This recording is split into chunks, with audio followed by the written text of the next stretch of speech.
This is Run a Profitable Gym. Today, how to get more clients into your business. Successful gyms have up to 4 marketing funnels working for them all the time. Every funnel should lead to a free consultation. That's how you constantly add high-value members. Gym owner and mentor Colm O'Reilly laid out all 4 funnels in detail at the 2022 Two Brain Summit, and his live lecture is presented here for you on Run a Profitable Gym. Now, here's Colm O'Reilly.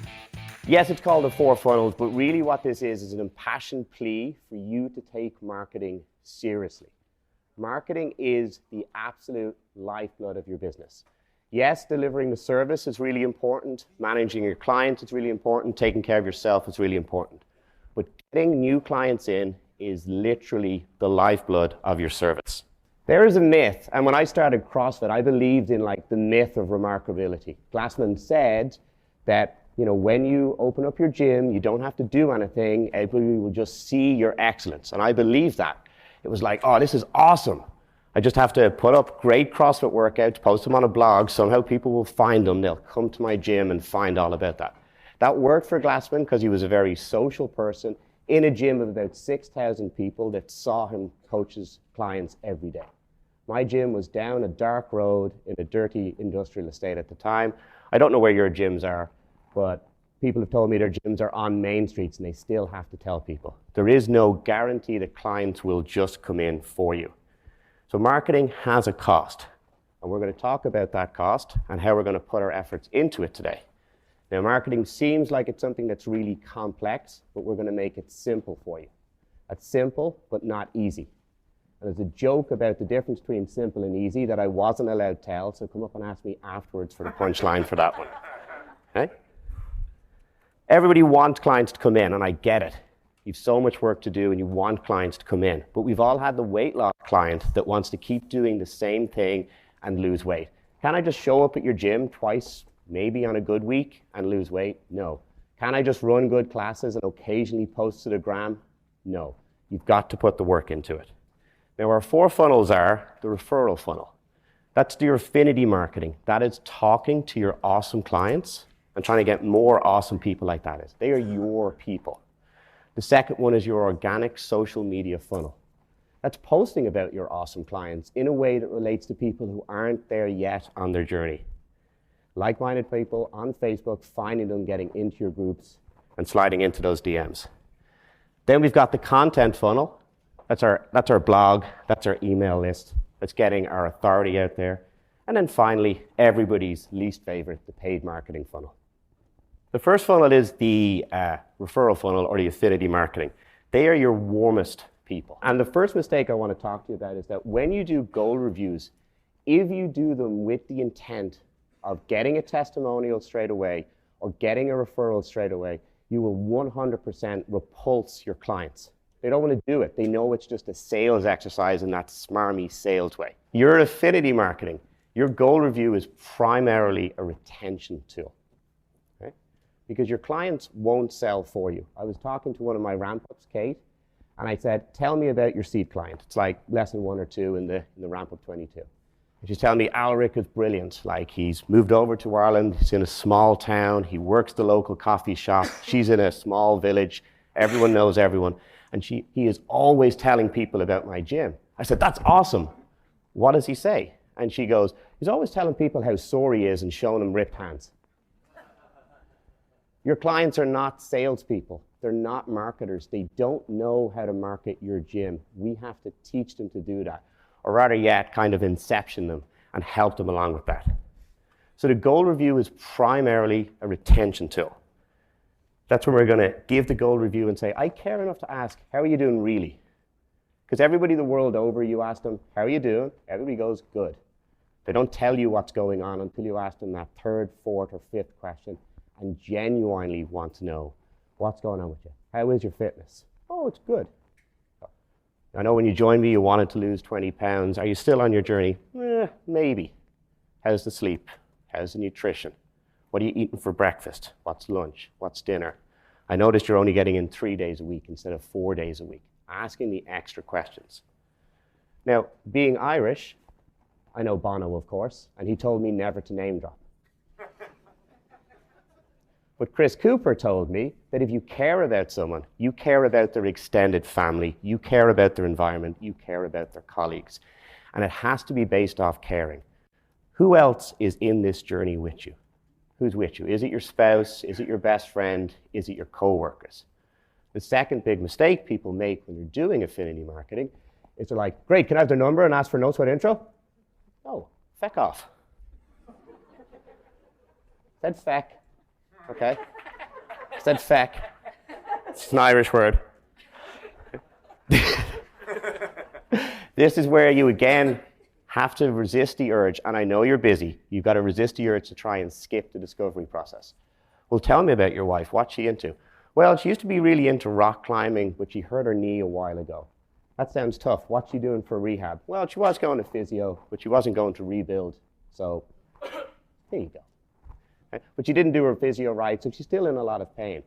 Okay, well, like, is she interested in coming in and maybe we could do some upper body work while her knee heals? Is she up to that, or is she a bit nervous? That's a great example of that. Or, you know, my spouse really likes the idea of fitness, but they're a cardio bunny, and all they think about is CrossFit is just weights, just heavy, bulky stuff. Okay, yeah, I get that. Well, how about we set up a 2-on-1 workout where she comes in and she does some assault bike and box steps, and we throw a light medicine ball around, and we keep it more cardio focused for her. That's how we do the next step of affinity marketing, not just give me the damn number. Okay, I've got to hit my sales target. When they're in as well, then if we're going to have the conversation, the next stage then is asking the questions of them that maybe nobody else has asked them. What is that extra 20 pounds doing to you? How do you feel when you look in the mirror? How do you feel when you put on clothes? How's it impacting your love life? How's it impacting your social life? They're the extra questions that really matter. And then the final part of that sales process is, does your solution match their pain point? And where we're coming from that genuine place of caring, does my solution, can it help your problem? And the only way I can know your problem is if I really, really ask. Does it match your pain point? Then you're going to make the sale with affinity marketing. I've got a great client in Ramp Up, Wout is his name, and I get like emails once a week from him now once he figured this out.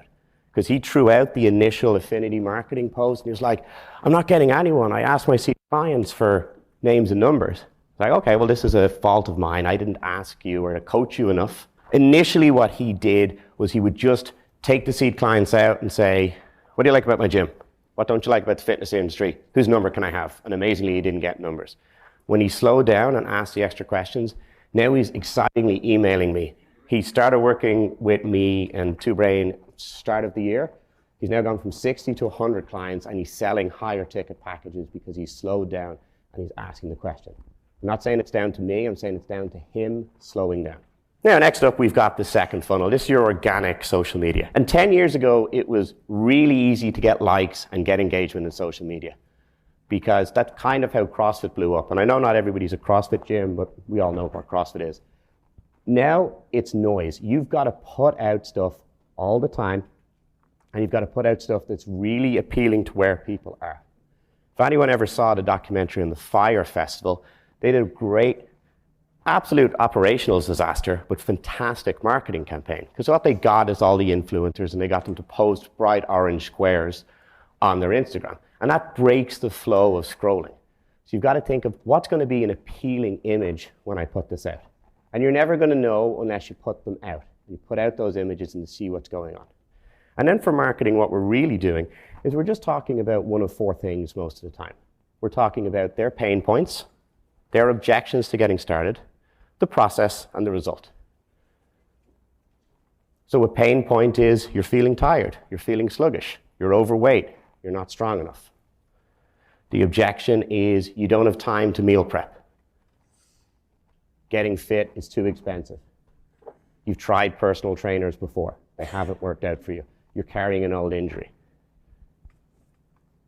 The process then is what we talk about. Look, this is how we do things in class. This is what we do. We start you with a conversation to know about you personally. We want to know about your goals. We start everybody in a very personalized manner. Or we use weights, we use cardio, we mix it up, we always have a coach with you. And then finally the result. You're happier, you're healthier, you're fitter. That's what we're doing, is we're solving a problem and we're opening up a curiosity loop. So if any Marvel fans are in the room, if you guys all watched Infinity War, it was a couple of years ago, and at the end, Thanos, the big baddie, snapped half of reality out of existence. Everybody talked about the movie Infinity War for a year until Endgame, the follow-up, came out. And everybody watched Endgame and said, that was cool, and went on about their life. The reason why Infinity War got talked about so much is it opened up that curiosity loop. Have you ever seen those posts or those titles that say, look what happened when this person joined my gym, the answer may surprise you? That's opening up a curiosity loop. Or, are you really tired with Irish people talking to you about marketing and want to figure this out?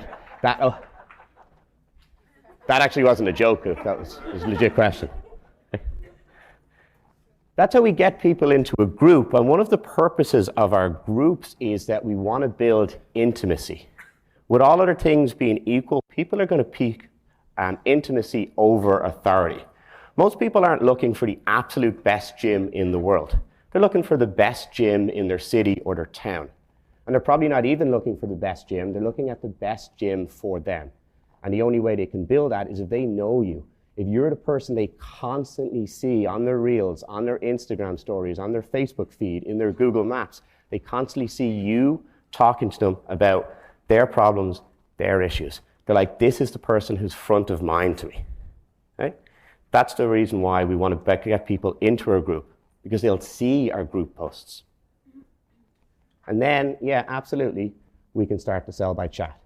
And I know Tiffy talked a lot about it, so I'm just going to sum up some points here as well. It does take time.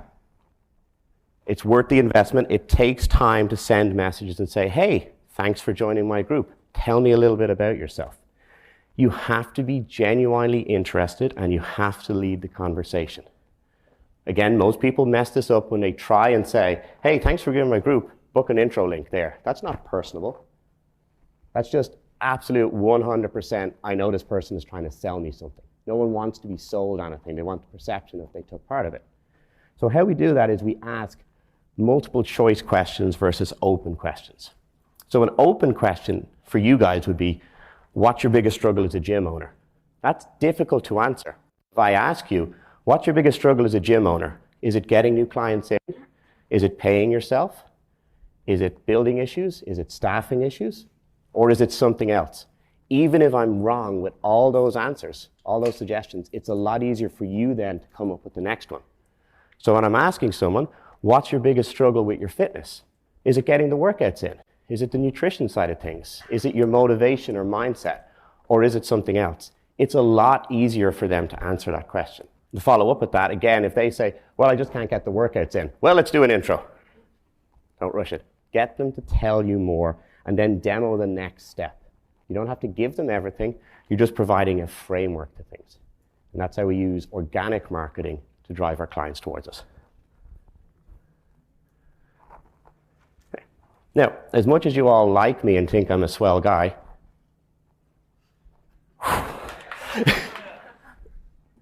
you wouldn't get me to do open heart surgery. I know how to set up your Facebook ads for you. I don't know how to fix your Tesla. So you do need authority on top of intimacy. And that's where your content funnel comes in. That's where you're the guy or gal who knows what their problem is and knows how to solve it. That's where you build your expertise. And this is a building process. This is a slow burning process. I don't have the latest, but I remember Chris telling me that it takes people about 6 months of opening his daily emails for them to book a call. Most people will start writing a couple of emails and they go, I'm not getting anything from this, and give up. You know, again, you don't have to recreate the wheel. There's a content bank that you all have access to as part of growth. Okay? And what you're saying in your emails is, I understand your problem because I've either solved it myself or I've helped people like you solve their problem.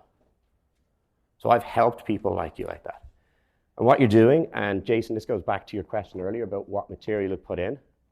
So earlier in the earlier session, Jason asked, what material would you put publicly versus your group versus your private group? Did I get that question right? Generally, what I would recommend is you give people the framework of how to do things publicly. But when they become private clients, that's when you give them the actual steps. So right now, I'm giving you the framework. I'm talking you through the 4 funnels. When you log on to members.twobrainbusiness.com and go to your toolkit and go to your content vaults, that's the actual posts. When someone wants to get fit, we're going to say, hey, we're going to lift weights and get out of breath. When someone wants to improve their nutrition, we say, hey, we're going to eat these foods in these quantities. That's the framework. When we say, okay, today's workout is deadlifts and skipping, that's the actual content. Now, what you can also do in your emails is talk to people's fears and concerns. And that's essentially saying, I know your fears because they're X, Y, and Z. I know you're afraid of starting something again and failing. I know you think you're too old, too out of shape, too broke to get fit, or whatever the things are. And you say, but don't believe me, but here's my client stories. So during the goal review process, if you're proud of someone and you genuinely care and you're genuinely motivated, tell them you want to celebrate them.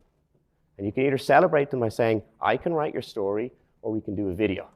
If your clients normally, once they're in front of a camera, they get nervous or they become a robot, don't film them.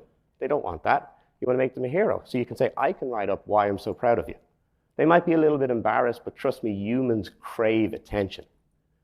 Oscar winners, on average, Oscar winners, on average, live 7 years longer than their non-Oscar winning counterparts. These are people in Hollywood who have pretty much all the money to invest in all their health, and they still crave human acceptance and appreciation that much. So we can do that to our clients, we can help them. And stories help people overcome their fears. So in our emails, in our blog content, that's what we can say is, don't believe me, listen to what Billy's done or Sam has done. Jay Rhodes, unfortunately, is not here, but Juka does excellent content like this, so go steal his. Now, if you don't live in West Little Rock, don't say, hey, West Little Rock guys, what's going on? But follow Juka because he does a great job of writing these content emails in that respect. And finally, what everybody hates, paid marketing. I joke about that. With all our other funnels, we don't see the level of attrition. With our affinity marketing, we don't see or hear all those conversations that our seed clients, our great members, go out and tell their friends about our gym, but mess up the sale. They don't tell them about anything cool, like this person really took care of me. They just say about how sore they are from the workout. With our posts, we'll put them out. We don't see the number of people who see the posts, but don't like, don't comment, don't engage. With our emails, we can write the best email in the world, perfectly suited to this individual at this point in their life. And if they don't open it, we don't get to see that that's a missed opportunity.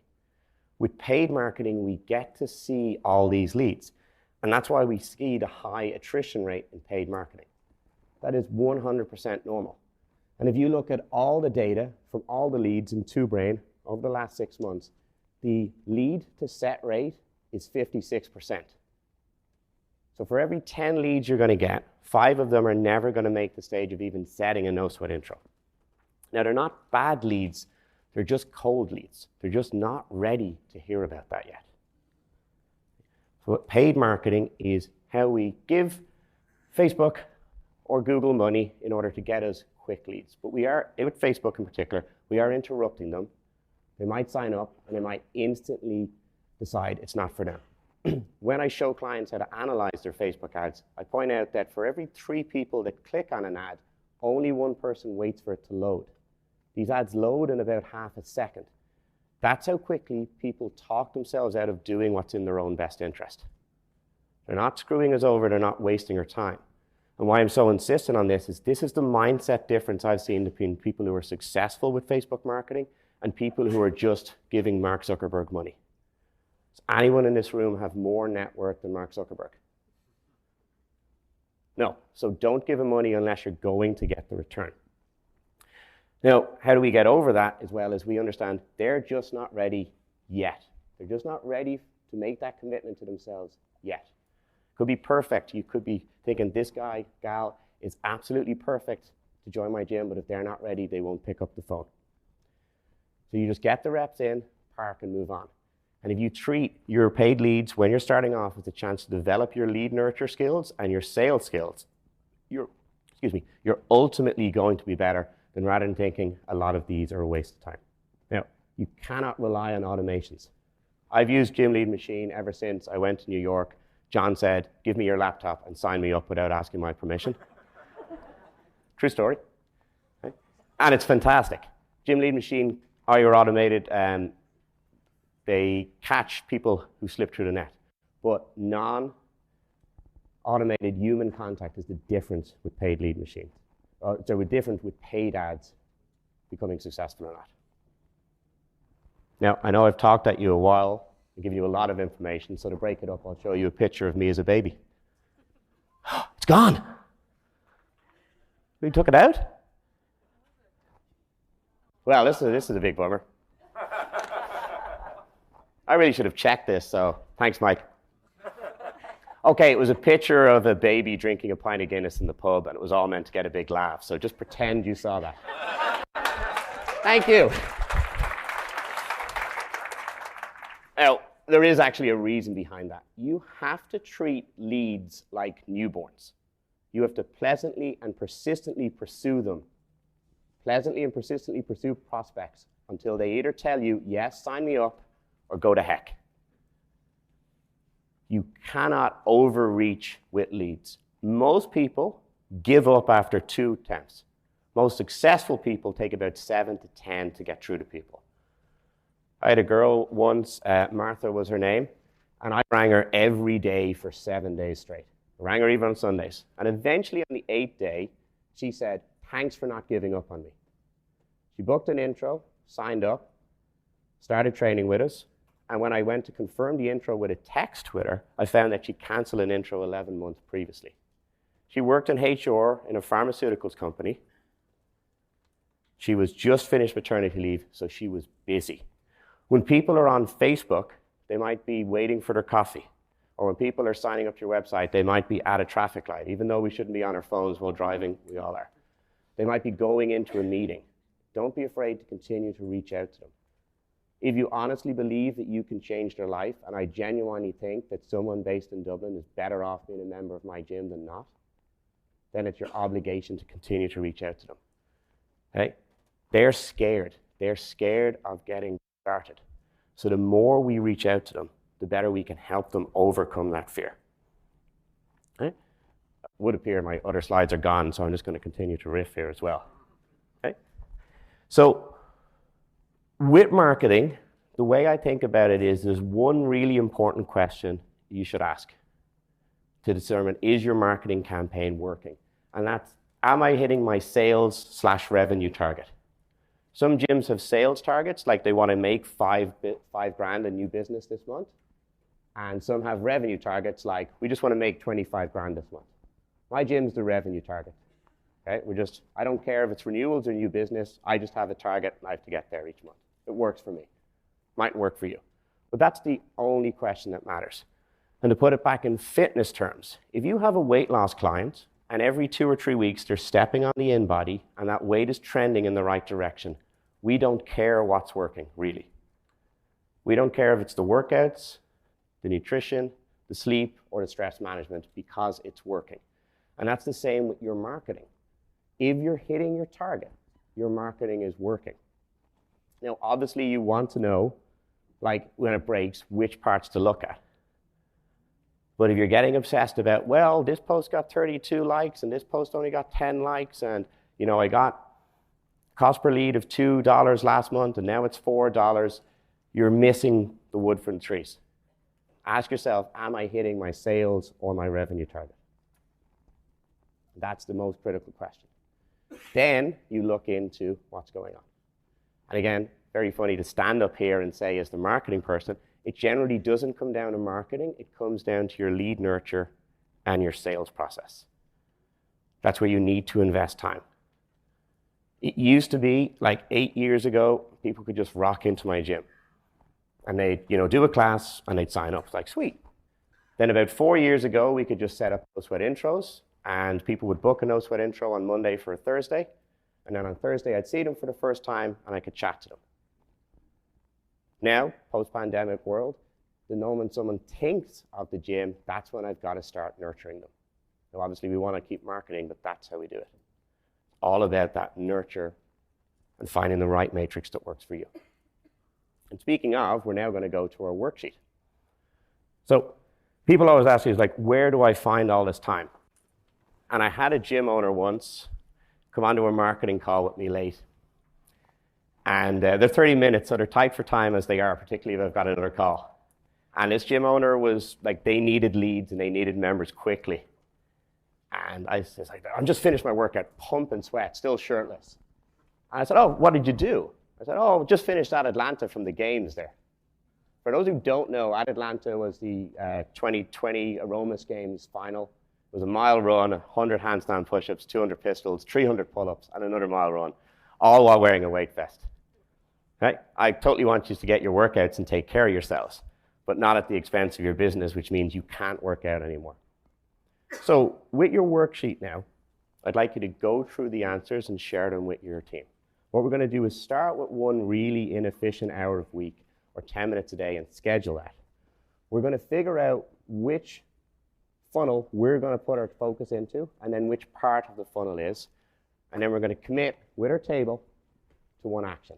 And I'm going to give you guys 10 minutes for that. So it seems like there were some good conversations going on there and people began to take action as you're marketing. And I had a great question about, like, what do you do when people are messaging you, leads are messaging you through the day? And it's like, well, most of us, the times we think of as our classes and our PTs as our work, and then we put our programming and our staff development and our marketing when we've quote unquote downtime. And that's why I wanted you to schedule it, that it is that important. It is as important as delivering classes and delivering your PT sessions and having your goal review meetings with your coaches as well. So just a couple of things before we wrap up. And one of the things was I forgot is that with your posts, you want to make them so simple. The initial affinity marketing guide that Coop wrote was about 90 pages long. It was brilliant. It was all full of great stuff. But people are busy, people are stressed, and they can't absorb that information. But then when the 19-page, super colorful one came out, everybody started affinity marketing. So make your marketing simple. Speaking of that as well, speaking of simple, Brian brought me to a baseball game on Thursday. I'm not saying mine is simple, I'm saying I'm simple. But what he explained to me is that the best hitters in the world miss about 7 out of 10 shots. They bat 300. Is that right, Brian? Did I get that? Swing. Okay, they swing 300? The best swingers in the world do 300. What this means is that most of your marketing is going to quote unquote fail. You send out your emails and you might only get 3 out of 10 open right. You will post, and out of all the people that follow you, maybe 10% will get to see them. This is normal. It's just a numbers game of marketing. So that's okay with it. It's our job to find the best way to start the conversation. And that's all marketing is. It's starting the conversation. Now, for any history buffs in the room, do they know what Alexander Graham Bell want people to say when they first answered the telephone, when it was first invented? Anybody know what he wanted to say? Get it out? Ahoy! Ahoy was suggested as the way to answer the telephone. But Thomas Edison came out with the first telephone book, and he said, you answer the telephone call. You start the telephone call with hello. Marketing is that. It is figuring out the best way to say hello to somebody. And very often we can think, I don't want to bother someone, and we won't say hello. Dr. Laurie Santos of Yale University runs a very popular course called The Science of Happiness. And one of her tasks is to get people to say hello to strangers on the commute, on the L, or in your local Starbucks. And everybody thinks nobody wants to be disturbed. But what they find is everybody is begging for you to start a conversation with them. So it is your objective, is your obligation to start saying hello to people. Thank you. Thanks for listening to Run a Profitable Gym. Please don't forget to subscribe. Now, here's a final message from Two Brain founder Chris Cooper.